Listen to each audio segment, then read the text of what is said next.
Hey folks, Coach Patrick here, Endurance Nation, up here, Endurance Nation's headquarters recording studio. Pulled out the old 2015 Ironman Hawaii finisher medal as a reminder of the big show, which is coming up here.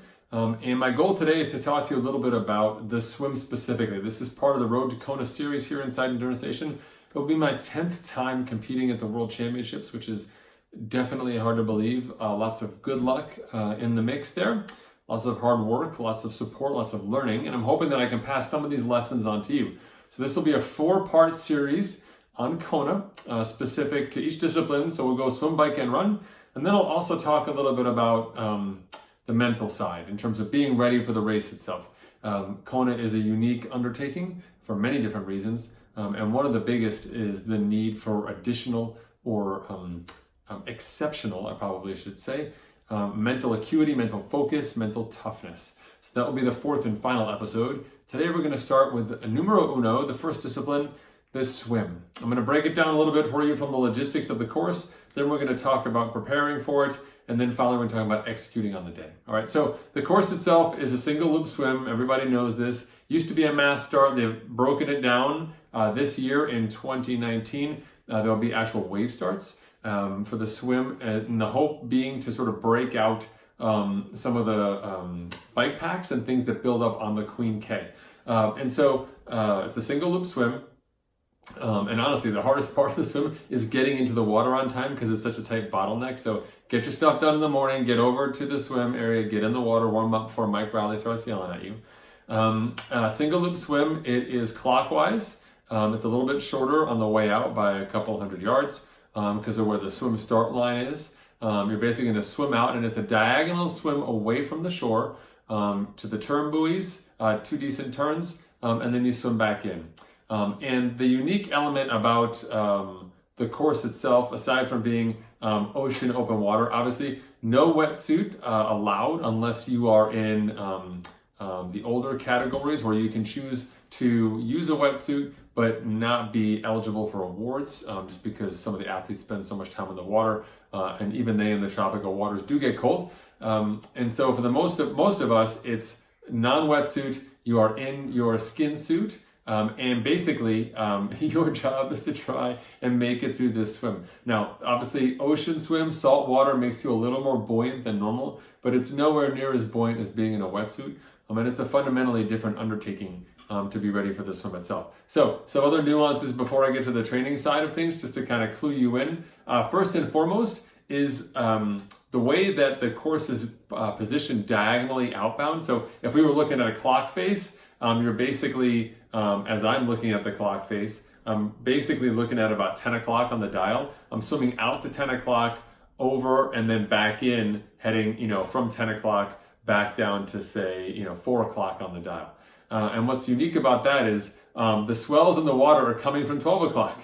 So as a swimmer, I naturally want to orient myself into the resistance, into the waves. Or away from them and kind of catch the work that the waves are doing for me. And that's not a possibility because if you reorient to the right to get into the waves as you're swimming outbound, you move inside of the course. They will not let you swim inside the buoys in Kona. They are very, very strict about that. And so you have to stay outside. So you're constantly fighting. And then same thing on the return trip, you're orienting yourself back to the right, almost getting some of the waves, some of the swells behind you. But again, that puts you back in the center of the course again. And while there are far less volunteers on the surfboards out there at that point in time, they'll let you swim in quite a ways before they make you go out around a buoy. I know that from experience. That's very difficult as well. So really, really, really spending time during the week getting comfortable with the swims, and the motions of the water will be important for you. Okay. The other elements of the water, obviously salt water, lots of chafing. Cannot say enough about how uncomfortable your day can be if you get chafed in the swim from the salt water. So even though you're not wearing a wetsuit, you still want to get all lubed up and make sure that you don't have any chafing around your skin suit or your tri-suit or whatever you're wearing, particularly in that neck area, which will be exposed to the sun all day long. Okay. All right. So let's talk a little bit about the training for it.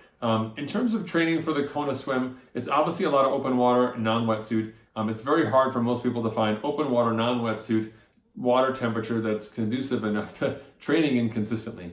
But you can do a fair amount of open water swimming, which I recommend regardless of even if you're in a wetsuit or not. Just getting used to swimming in the open water. The more rough it is, the better. If you don't have a place to swim open water near you, similar to that, maybe picking a race or two that does have an ocean or perhaps a bigger lake water area place for you to swim will be important. Just because you do spend a fair amount of time sighting. And with the swells and the nature of the water out there in Hawaii, there'll be times when you sight and you're looking downhill, and times when you sight and all you see is the horizon. And getting a sense, again, during that race week, we'll talk about this in a second, of timing the sighting so that you can actually see where you're going at the top of the swell is important. So lots of sighting is important in practice just to prepare your neck muscles, your back, the rest of your body, just to kind of get used to what it means to sight and sight frequently in the water, whereas otherwise in a pool you may not otherwise be doing that, right? So, okay, that's another key aspect of it. Another element for me about the Kona swim that I think is unique for a lot of people in terms of training is just that the fact that it is a one loop, no stop, big ocean swim, which means it's a long swim. Since it's non-wetsuit, you'll be out there longer than you like. So if you're an hour 15 swimmer, you'll probably be out there like an hour 20, hour 22. And so that's a long time to be swimming in the water. And so you want to have your training structured so you hit at least one main set a week in the last 8 weeks into the race, where you are consistently spending that much time in the water swimming. You might even want to have 1 or 2 time trial swims where you're swimming the expected duration, even if it's with a pull buoy or even if it's in a wetsuit, just mentally setting the bar so you can swim in the water for that long. I think a lot of people struggle with fatigue, the mental fatigue required to swim well with skill. They're not necessarily physically tired because you're Ironman athletes, you're fit, but mentally you lose focus, you lose the ability to stay inside your box and to stay dialed into your stroke. And that faster stroke, obviously the smoother it is, the faster that you'll be on the day. So for me, having some of those longer swim sets is really important. Another element about open water swimming that's different than the pool is just the need for a higher cadence. I myself, more of a diesel engine swimmer. I'm 6'2", I'm not super tall, but I'm tall enough, I'm strong enough in the upper body, and I prefer to have that long, slow cadence, which is great in a wetsuit. It's awesome. It's not so great in open water because you end up sinking quite a bit and really spend a fair amount of time sort of navigating the water up and down. Whereas a wetsuit keeps you on top of the surface of the water and helps you move across. Without that wetsuit, you kind of tend to do this sort of motion along. So a higher cadence is important, and that's something you can also start to incorporate in your swim stroke in the pool, either by using a metronome, something that actually beeps and forces you to go a little bit faster, using something like a Garmin watch that gives you some feedback on your cadence, and perhaps even using something like a swim band, which I don't enjoy, but I use it, which is basically an elastic band that goes loosely around your ankles to stop you from kicking. So you have to use those upper arms and really pull yourself through the water at a higher cadence to kind of keep that speed up. So it forces you to do that for say 25, take the band off and then swim 25 or 50 or 75, whatever it is, back to your band. And so you get the sense of what it means to swim with that higher cadence without kicking and then getting your normal routine back in. One of the biggest challenges for me with that higher cadence is still maintaining the body rotation that I want in the water. So while we do want to make some adaptations for Kona in terms of the additional sighting and the slightly higher cadence, we don't want to lose sight of the fact that you do have a natural rhythm in the water and we want to swim with that rhythm, okay?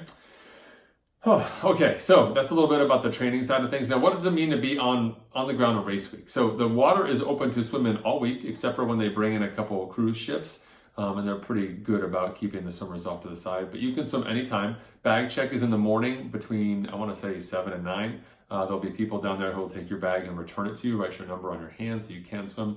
For those of you who are new to the race or nervous about the swim, I recommend you swim every single day. You totally can. Get in the water, just get used to it. Get used to the swells, get used to the salt water, get used to the temperature, the sights, the sounds. Just spend time in the water. I usually spend some time in the water almost every single day just because A, it's beautiful. B, on race day, you're not going to be admiring the wildlife. You'll be trying to swim for your own life. So it's not as exciting as it could otherwise be. And then also just spending a fair amount of time orienting myself. I know from experience that when I'm heading outbound, I can see the line and I know where the island comes down to meet the water. I know exactly what hump on the island I'm sighting for. Second one in for me. And I know what it feels like to look over the King Cam Hotel and know that I am not near halfway yet on the way out. and I know what it means where the sun is coming up over the mountain, which is usually not a problem at all. Sun's not an issue in this race.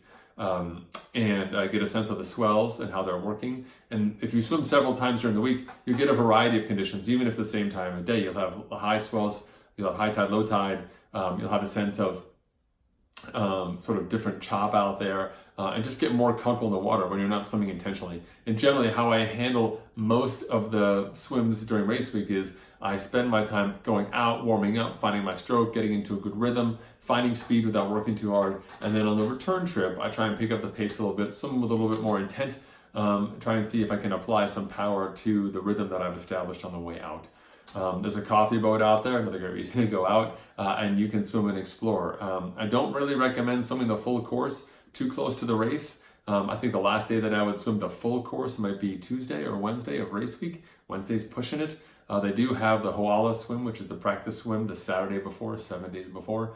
But if you're not able to make it, there'll be people out there swimming all the time, daylight hours, just checking it out. So you can find some swim buddies, etc., and get out there. But again, do take the time to get in the water. If you plan on swimming from your condo or some other location, know that some of the beaches are not very beachy, very rocky, very like lots of pieces of lava, not so friendly to the bottom of the feet. So finding a beach like Digme Beach is great where you can get in and out.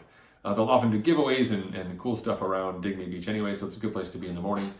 You know, see a couple pros hang out there, etc. But I can't say enough about learning the rhythm of the water so you can figure out your timing and sighting and so on. Just super, super important. So let's talk a little bit about the race day itself and what does it mean to be on the race course. So the starting line area is pretty wide, and they'll define it for you with volunteers on paddle boards. But technically it could be as much as almost half a mile wide at the mouth of the swim start there. And what you're really trying to do is orient yourself for where you're going to head on the day. And the way that I choose to orient myself, the way that I recommend most people orient themselves, is to understand which way you normally go when you swim in open water. If you normally swim in, if you turn to the right, then you want to be further out. If you normally swim to the left, then you want to be a little bit further in, right? So if you swim to the left, for example, you want to be a little further in. The minute you start losing the feet in front of you and the bubbles in front of you, you can sight, look up, and quickly reorient yourself. Like anytime you spend swimming away from other people, not drafting in this swim is costly. So you want to minimize those mistakes. If you naturally go to the right, then if you do make that mistake, you'll end up in the group, right? And if you see the group, and then you don't see the group anymore, you know you've gone too far right. You can correct. And believe me, I've spent my fair amount of time going in and out and not swimming with a lot of people. And that makes for a very long swim and also mentally challenging as well. So the seating for myself on the start of the course is more a function of where I naturally orient myself. For people who want a little less contact, I recommend staying 1 or 2 rows back as they build to the energy of the start. The swimmers just start to bob sort of further and further forward. Aggressive swimmers, competent swimmers will be at the front. The rest of us will be behind them. Let them go forward and then you swim right on their heels. The idea here is just to not get caught up in the melee that is the swim itself. With the waves being positioned differently this year, there will be swimmers out on the course spaced out in front of you. So you'll never really be alone or without sighting. In fact, I think on some level, it'll make it a little bit easier to do some sighting as the race unfolds, because you'll be able to see not only the swimmers that you've just started with, but other swimmers on the course as well. Get a better sense of where people are moving and hopefully find a better line and maybe even find a friendlier pair of feet later in the day, right? Like if we all start together and I get tired and the group goes and I slow down, I am by definition swimming with less and less people, right? And there's very few people behind me who are fast who are going to come up on me later in the swim. Whereas with the wave start, you have the potential of having other people, either slower people in front of you that you do find, like a little life support, like, oh my goodness, there's some people here, but also faster people behind you. Some of the older age groups, some of the female athletes are just amazing, amazing swimmers. Kona will show you all different types, shapes, sizes, and ultimately fitness. And so they will go blowing by you. So maybe you're fortunate enough to catch onto a pair of friendlier feet and can get a little bit of a ride, or at least a little bit of a mental boost after having been alone for a little while.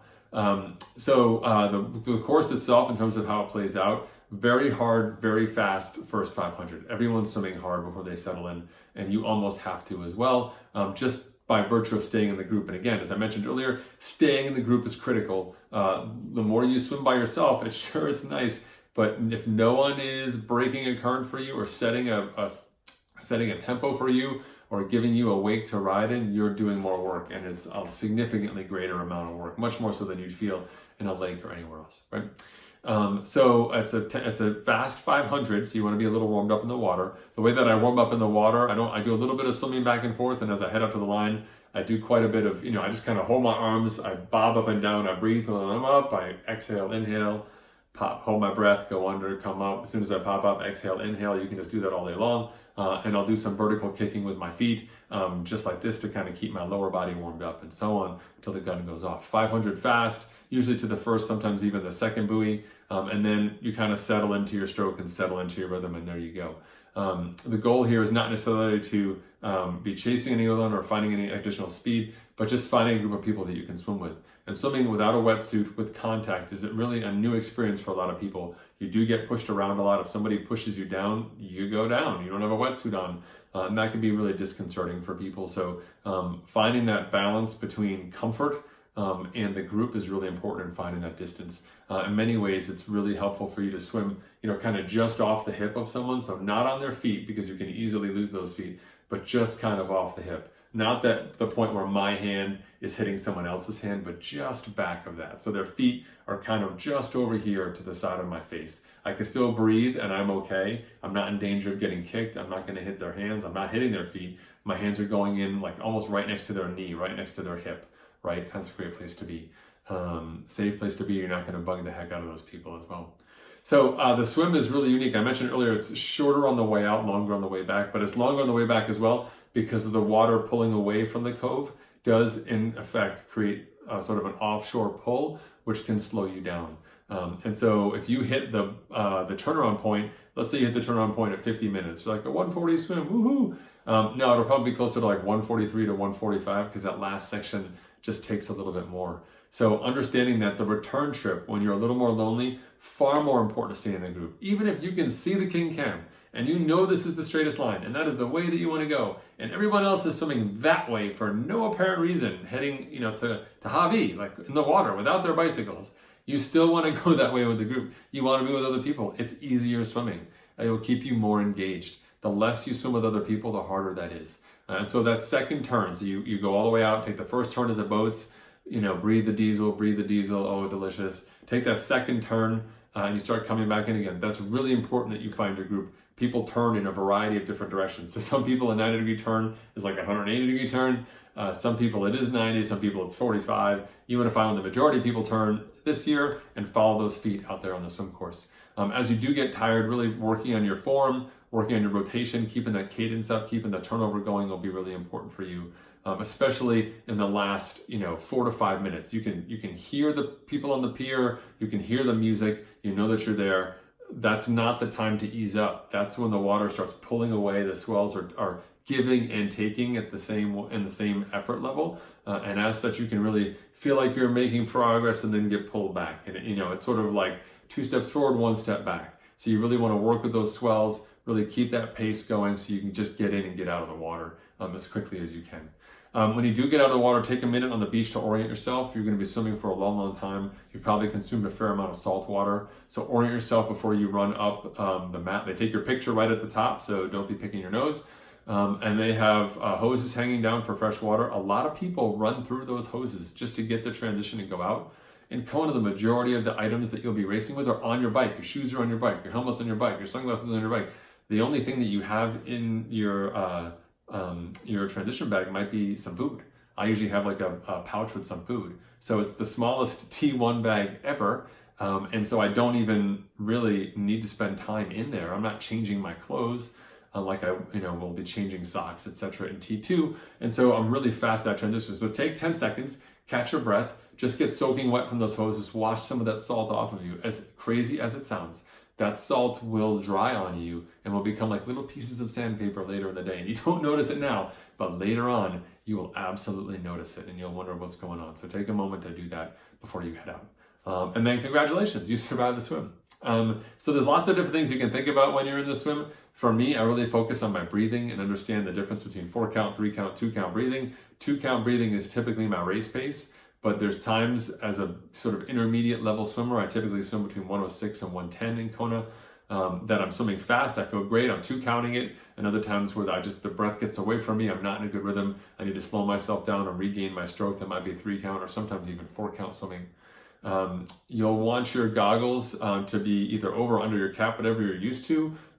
You want the nice tight goggles so you're okay. If you lose your goggles in a saltwater swim, it's pretty brutal. So I always have an extra pair of contacts or something in my T1 bag, just in case my contacts or something's gone kind of funky on me on the day.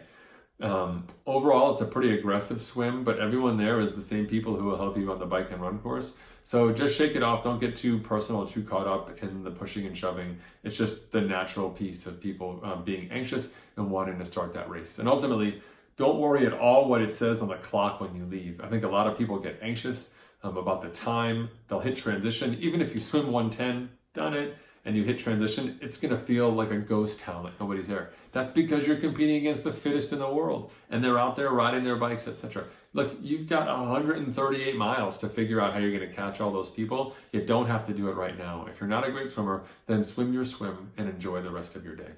Those of you who see this video ahead of time, you still have time leading right up to the race to do some extra swimming. 2 weeks out, race week itself, plenty of time to do lots of swimming. Swimming has a low metabolic cost.